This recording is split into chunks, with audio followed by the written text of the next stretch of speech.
Hello friends, இன்றைக்கி ஒரு தமிழ் வாக்கியத்தை எடுத்துட்டு அப்புறம் இதை எப்படி ஆங்கிலத்தில் ட்ரான்ஸ்லேஷன் பண்ணி எழுத கற்றுக்கிறது, தமிழ் சென்டென்ஸாக எப்படி ஆங்கிலத்தில் எழுத கற்றுக்கிறது, translation Tamil to English translation பார்க்குறோம். அந்த வகையில் இன்றைக்கி நாம் எடுத்துக்கிற ஒரு வாக்கியம் பாருங்கள். அதிகாலையில் எழ வேண்டியிருக்கும் போது தாமதமாக படுக்கைக்கு செல்வது ஒரு மோசமான யோசனை. இப்படின்னு ஒரு தமிழ் வாக்கியத்தை நீங்கள் ஆங்கிலத்தில் எப்படி ட்ரான்ஸ்லேஷன் பண்ணி எழுத கற்றுக்கிங்க வாங்க. நல்லா உங்களுக்கு நான் புரிகிற மாதிரி ஸ்டெப் பை ஸ்டெப்பாக சொல்லித்தரேன். அதுக்கு முன்னே நம்ம சேனலை கொஞ்சம் சப்ஸ்கிரைப் பண்ணுங்கள் ஃப்ரெண்ட்ஸு. உங்கள் ஃப்ரெண்ட்ஸுக்கெலாம் சொல்லி நம்ம சேனலை கொஞ்சம் சப்ஸ்கிரைப் பண்ண சொல்லுங்கள் உங்கள் ஃப்ரெண்ட்ஸுக்கிட்டலாம். உங்களுக்கு ரொம்ப ரொம்ப யூஸ்ஃபுல்லான லெசன் தான், அட்வான்ஸ் லெசன் தான் போடுவேன். சரி போலாங்களா? இது அதிகாலையில் எழ வேண்டியிருக்கும் போது தாமதமாக படுக்கைக்கு செல்வது ஒரு மோசமான யோசனையாக இருக்கிறது. இதில் வெர்பலாத்தினால இருக்கிறதுன்னு நம்மளே கடைசியில் ஒரு பி வெர்பை சேர்த்துங்க ஃப்ரெண்ட்ஸு. சேர்த்துட்டு எது இருக்கிறது? அதிகாலையில் எழ வேண்டியிருக்கும்போது தாமதமாக படுக்கைக்கு செல்வது எதுன்னு கேள்வி கேளுங்க. இருக்கிறதுன்ற வெர்பை பார்த்து எது இருக்கிறது?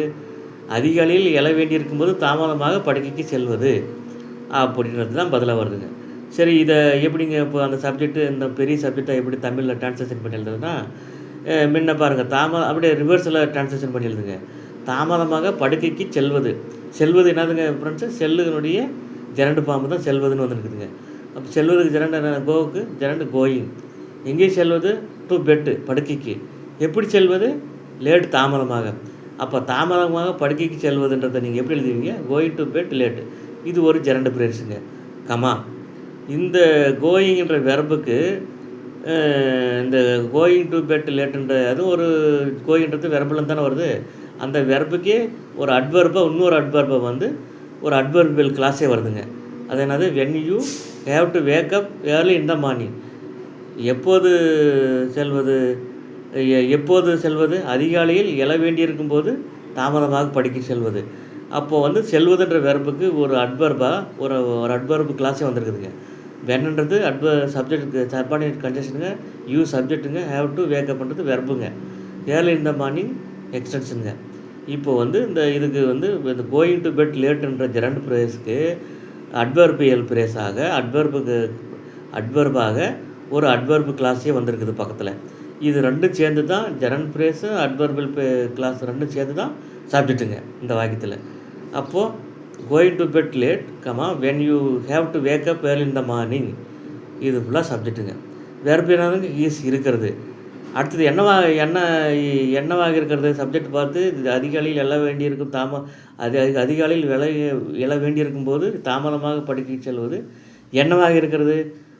என்னவாகன்னு கேட்டால் அந்த சப்ஜெக்டை பார்த்து என்னவாக யாராகன்னு கேட்டிங்கன்னா அதுக்கு வர்ற பதில் தான் காம்ப்ளிமெண்ட்டு.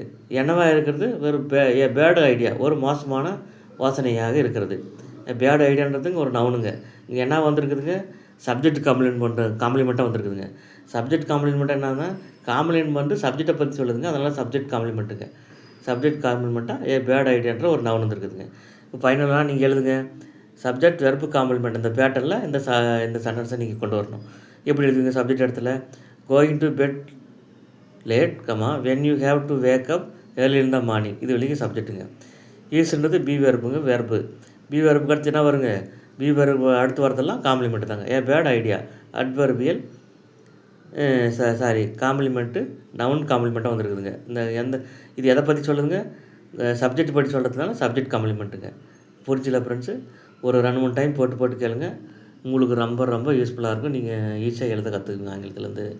ஆங்கிலத்தில் எழுத கற்றுக்கொள்ளுவீர்கள். நன்றி.